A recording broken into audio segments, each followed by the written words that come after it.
ಈ ಬಾಗಪ್ಪ ಹರಿಜನ್ ಹತ್ಯೆ ಆಗೋದಕ್ಕೆ ಏನ್ ಕಾರಣ? ಆತನ ಕೊಲೆಗೆ ಹಳೆ ದ್ವೇಷವೇ ಕಾರಣನ?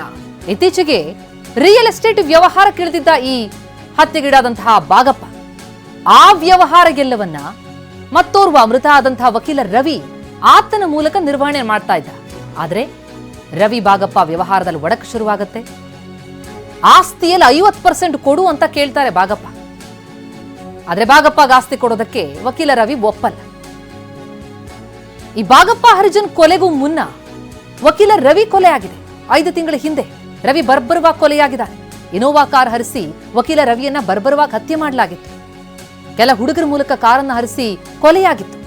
ಆ ಕೊಲೆ ಕೇಸ್ನಲ್ಲಿ ಬಾಗಪ್ಪ ಅರೆಸ್ಟ್ ಆಗಲ್ಲ, ಆದ್ರೆ ಬಾಗಪ್ಪನ ಸಹಚರರು ಅರೆಸ್ಟ್ ಆಗ್ತಾರೆ. ಈಗ ಹಾಗಿದ್ರೆ ಇದೇ ಪ್ರಕರಣಕ್ಕೆ ಸಂಬಂಧಪಟ್ಟಂತೆ ಈ ಒಂದು ದ್ವೇಷಕ್ಕೆ ಹಾಗಿದ್ರೆ ಬಾಗಪ್ಪನ ಕೊಲೆ ಆಯ್ತಾ? ನಮ್ಮ ರಿಪೋರ್ಟರ್ ಪ್ರಜ್ವಲ್ ಈಗ ನೇರ ಸಂಪರ್ಕದಲ್ಲಿದ್ದಾರೆ. ಪ್ರಜ್ವಲ್, ಭೀಮಾ ತೀರದ ಹಂತಕ ಬಾಗಪ್ಪ ಹರಿಜನ್ನ ಕೊಲೆಗೇನಾಗಿದೆ, ಈ ಕೊಲೆಗೆ ಏನ್ ಕಾರಣ ಅನ್ನೋದ್ರ ಬಗ್ಗೆ ಹಲವು ಆಯಾಮಗಳ ತನಿಖೆಯಾಗ್ತಾ ಇದೆ. ಆದ್ರೆ ಈ ಪಿಂಟ್ಯನ ಮೇಲೆ ಏನು ಒಂದ್ ರೀತಿ ಆಕ್ಷೇಪವನ್ನ ಮಾಡ್ತಾ ಇದ್ದಾರೆ, ಆರೋಪಿಸ್ತಾ ಇದ್ದಾರೆ ಈ ಹತ್ಯೆಗಳಾದಂತಹ ಬಾಗಪ್ಪನ ಮಕ್ಕಳು.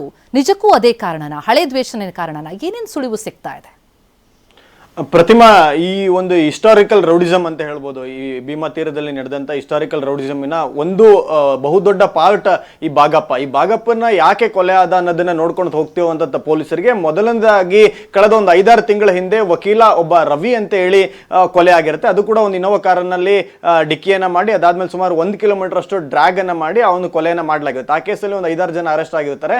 ಈತ ಯಾರು ಅಂತ ನೋಡಿದ್ರೆ ಬಾಗಪ್ಪನ ಕ್ಲೋಸ್ ಅಸೋಸಿಯೇಟ್, ಬಾಗಪ್ಪನ ಜೊತೆಗೆ ಈ ಯಾವಾಗಲೂ ವ್ಯವಹಾರಿಕವಾಗಿ ಒಟ್ಟಿಗಿದ್ರು. ಇವರು ಒಂದಷ್ಟು ರಿಯಲ್ ಎಸ್ಟೇಟ್ ವ್ಯವಹಾರಗಳನ್ನು ಒಟ್ಟಿಗೆ ಮಾಡ್ತಿದ್ರು. ಆದರೆ ರವಿ ಗಳಿಸಿದಂತ ಹೆಚ್ಚುವರಿ ಲಾಭಾಂಶ ಆಗ್ಬೋದು ಮತ್ತೆ ಹಣಕಾಸಿನ ಬಗ್ಗೆ ಈ ಬಾಗಪ್ಪ ಒಂದಷ್ಟು ಮಾತುಗಳನ್ನು ಹೇಳ್ತಾರೆ. ನನ್ನ ಹೆಸರನ್ನ ಬಳಸ್ಕೊಂಡು, ನನ್ನ ಒಂದು ಇಮೇಜ್ ನ ಬಳಸ್ಕೊಂಡು ನೀನ್ ಜಾಸ್ತಿ ರಿಯಲ್ ಎಸ್ಟೇಟ್ ಅನ್ನ ಮಾಡಿದೆ, ಹೀಗಾಗಿ ನೀನ್ ಗಳಿಸಿರುವಂತ ಆಸ್ತಿ ಪಾಸ್ತಿಯಲ್ಲಿ ಸುಮಾರು ಒಂದು ಅರ್ಧದಷ್ಟು ನನಗೆ ಕೊಡು, ಒಂದು 50% ನನಗೆ ಕೊಡು ಅಂತ ಕೇಳ್ತಾನೆ ಅಂತ ಹೇಳ್ತಾರೆ.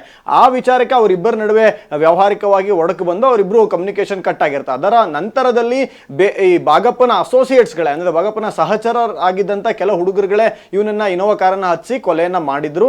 ಅದಾದ ಮೇಲೆ ಅವರೆಲ್ಲರೂ ಕೂಡ ಈಗ ಕೊಲೆ ಕೇಸ್ನಲ್ಲೇ ಜೈಲಿನಲ್ಲಿದ್ದಾರೆ. ಆದ್ರೆ ಆ ಕೇಸಲ್ಲಿ ಬಾಗಪ್ಪನ ಪೊಲೀಸರು ರೀಚ್ ಮಾಡ್ಲಿಕ್ಕೆ ಆಗಲ್ಲ, ಸಾಕ್ಷ್ಯಾಧಾರಗಳ ಕೊರತೆ ಆಗುತ್ತೆ, ಮತ್ತೆ ಲೇಯರ್ ವೈಸ್ ಅಲ್ಲಿ ಪ್ಲಾನ್ ಆಗಿರೋದ್ರಿಂದ ಆಗಿಲ್ಲ ಅನ್ನೋದು ಈಗ ಇರುವಂತ ಮಾಹಿತಿ. ಆದ್ರೆ ಇದೆಲ್ಲದನ್ನ ಅರಿತಿದ್ದಂತ ಆತನ ತಮ್ಮ ಈ ಒಂದು ಕೊಲೆಯನ್ನ ಮಾಡಿದ್ದಾನೆ ಅನ್ನೋದು ಸದ್ಯಕ್ಕಿರುವಂತ ಮಾಹಿತಿ. ಪ್ರತಿಮಾ, ಥ್ಯಾಂಕ್ ಯು ಪ್ರಜ್ವಲ್ ತಮ್ಮೆಲ್ಲ ಮಾಹಿತಿಗೆ.